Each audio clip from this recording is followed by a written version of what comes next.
Assalamualaikum warahmatullahi wabarakatuh. A'udzubillahi minasyaitonirrajim. Bismillahirrahmanirrahim.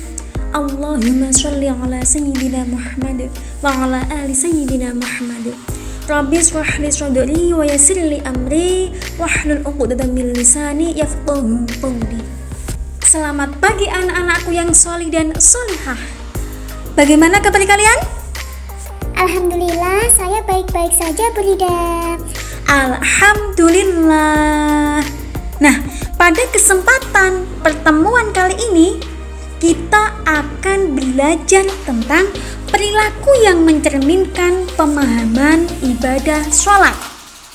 Setelah minggu kemarin kita belajar apa itu sholat, makna sholat, arti bacaan sholat.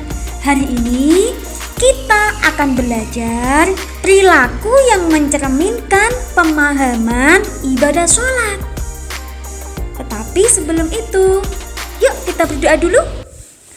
Bismillahirrahmanirrahim.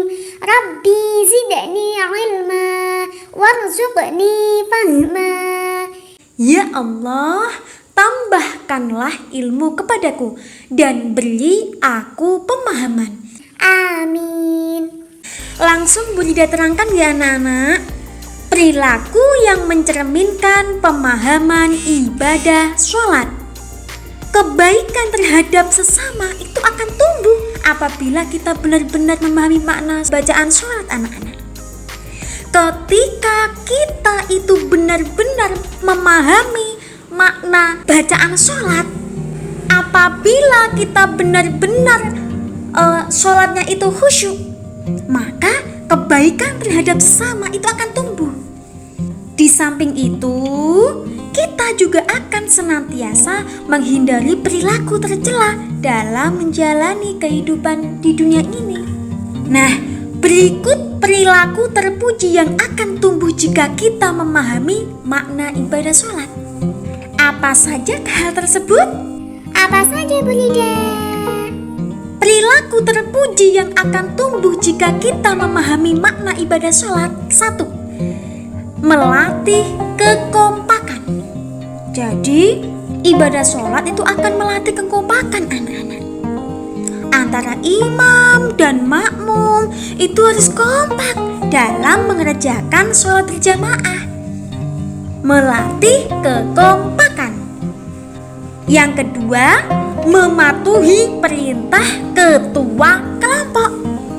Makmum dalam sholat berjamaah itu akan selalu selalu mengikuti gerakan imam. Makmum tidak boleh mendahului imam. Berarti mematuhi perintah ketua kelompok. Yang ketiga, tidak marah bila dinasihati.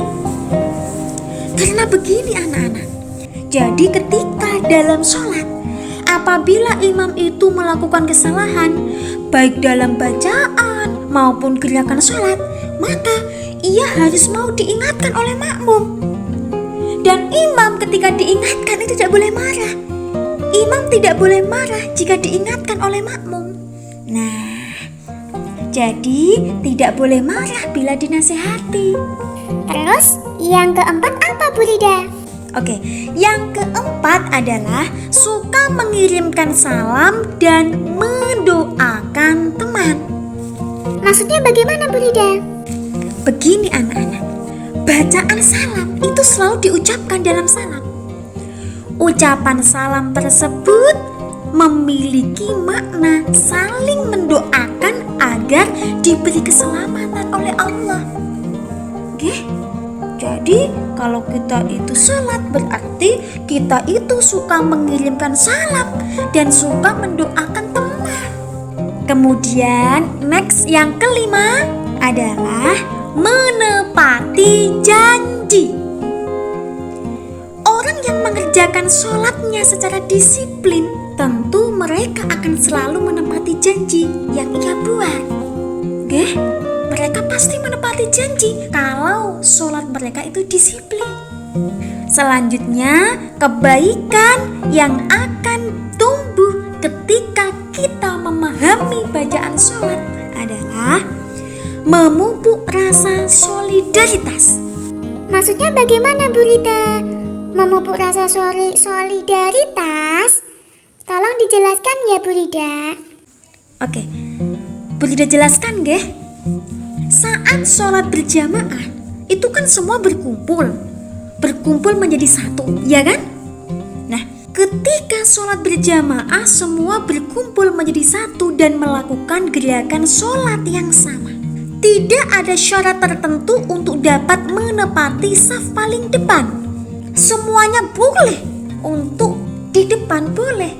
Tidak ada ketentuan orang kaya harus yang paling di depan, orang miskin tidak boleh, tidak ada. Tidak ada syarat tertentu untuk dapat menempati saf paling depan.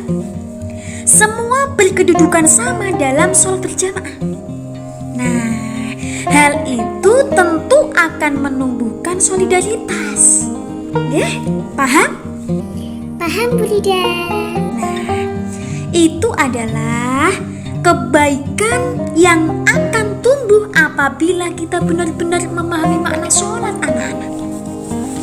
Nah, selain itu, sholat juga akan senantiasa menghindari perilaku tercela dalam menjalani kehidupan di dunia ini.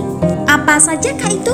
Perilaku tercela yang dapat kita hindari jika kita memahami makna sholat. Apa saja Bu Rida? 1. Mengungkit-ungkit pemberian.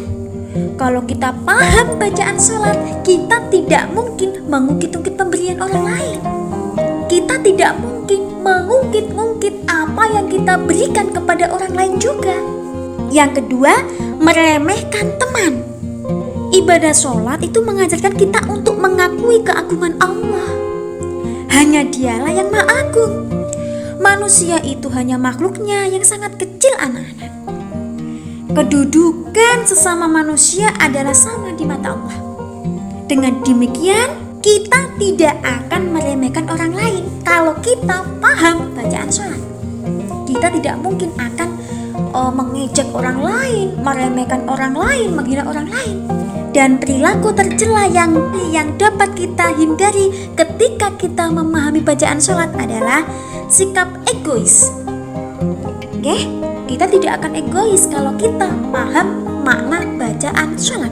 Yang keempat adalah kita tidak mungkin akan punya sifat mencuri kalau kita paham makna bacaan sholat. Selain itu, sikap tercela yang lainnya adalah meminta-minta, berdusta, bohong, dan mengganggu teman. Itu yang bisa Bu Rida sampaikan. Kesimpulannya, kebaikan itu akan tumbuh apabila kita benar-benar paham apa makna bacaan sholat. Dan kita juga bisa menghindari perbuatan-perbuatan yang tidak baik apabila kita paham bacaan sholat. Apa sajakah hal itu? Apa sajakah kebaikan-kebaikan itu? Apa sajakah sikap-sikap tercela yang bisa kita hindari? Nah, sudah Bu Rida jelaskan tadi.